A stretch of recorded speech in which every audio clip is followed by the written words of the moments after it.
guys. Muna yung lugar na Talsayan guys, na may hangin breeze.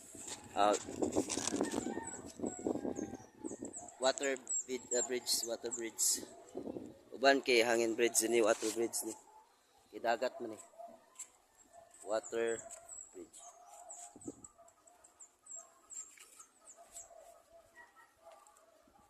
Adlos Domingo karon guys, digsimba na magsimba mi karon.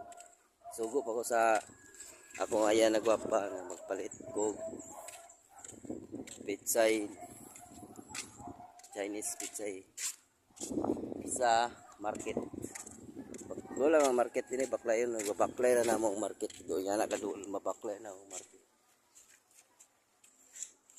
Oras karon mga 7:49. Hindi pa ko makasimba. Mga alas 8 kapin. Bago nang magigo.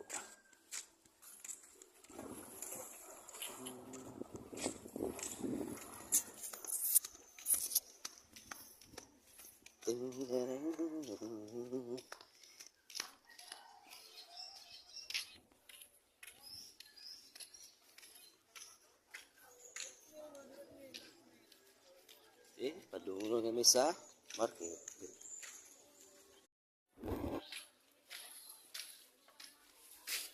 Video ko din na, abi na ako naka-record. Wala man day. Sayang kito na moment kay makita na to ang mga namaligyan itong mga gulay o mga isda.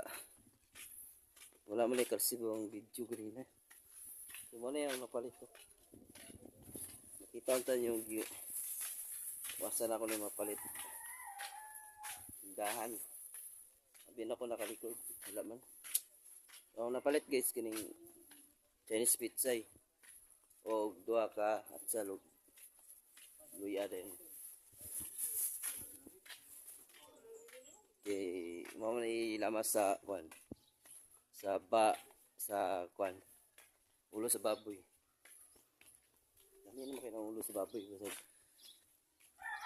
ayang sabaw lang bitaw isa kamay ray unod pero ayang sabaw lang ikayo na basta may lang pagkatimpla. Pauli na ako guys, pauli na ako sa balay. Okay. Prepare namin sa pagkaon kay magsimba may karon.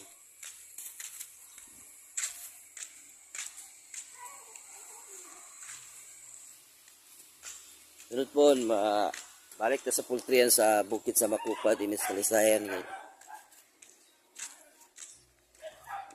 Maabot ang